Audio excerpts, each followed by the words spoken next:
Hey, hi, hello. It's me, Carmen, and I'm an onion in Alaska. And if you know me, you know that I like tuna. I'm a pescatarian. My favorite tuna is Geisha. We can't get that out here.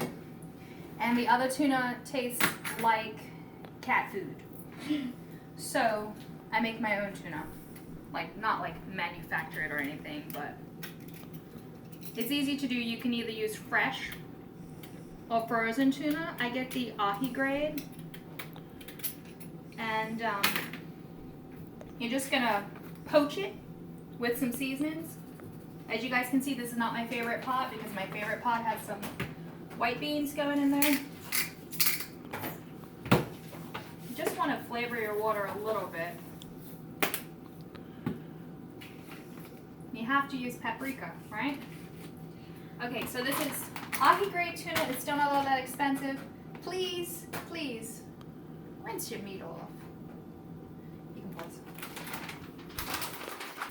I'm ready. Let's go.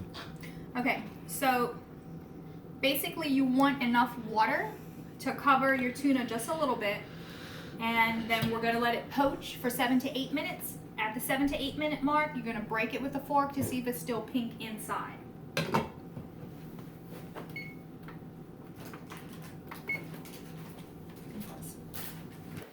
So I forgot to put the scallion in.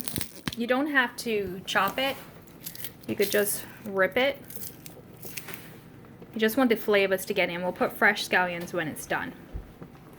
Okay, so the timer just went off. I'm just gonna break the tuna so I can see if it's pink inside, and it's a little, just a touch pink in that one. So I'm gonna let it go for another minute or two. Okay, so our timer is going off. Our tuna should be done. So we're going to take it out of our poaching liquid. Can you go stir those beans for me, please? Yes, mommy. We're going to put it in this glass. It doesn't have to be glass, just whatever container you want to use. We just want it to cool down. And once it cools down, then we'll shred it. So we're just going to shred it with 2 forks. That's like the easiest way, once it cools. So this way you get a really high-grade tuna for not too much money, and you get to choose exactly what flavorings you want in it. So if you guys are coming to Alaska and you're like, hey, what could we bring an onion in Alaska that she likes? She likes Geisha tuna, solid albacore white tuna, packed in water or oil.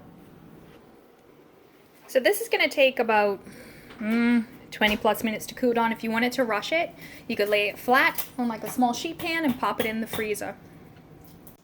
Okay, so while you're waiting for your tuna to cool, you can cut more on the bias. You're going to start slicing up your scallions.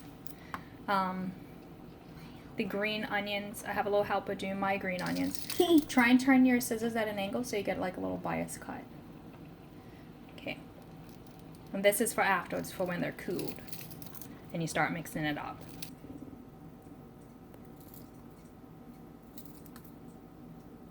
Smaller. There you go. Start.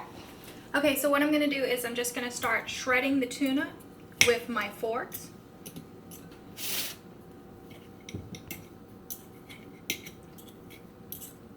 It'll take a little bit, but it's not that bad. And you'll end up with pieces of tuna that, why are you so close? That look better than anything you got canned, but very similar in texture. Go ahead and pause that. Almost. Still got a way to shred.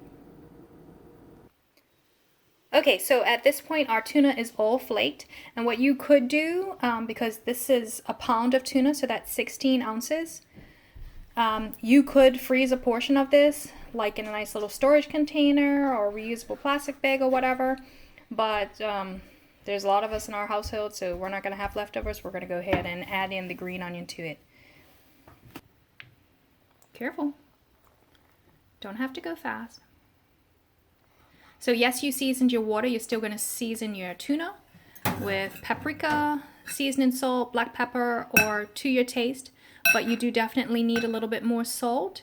And then I would only add mayo to the bit that you're about to mix up for a sandwich. Okay, so I'm not going to tell you guys how to make a tuna sandwich. I wanted you to see the process to see that you could get tuna, high quality tuna that doesn't taste like a can, that's flavored however you and your family like it, probably for cheaper than if you buy canned. Don't worry, I'm not wasting this bread. It's going to get used in the veggie meatballs that I'm making. If your family likes mayo, use mayo. If they like mustard, put a little bit of mustard. If they don't, use whatever they like.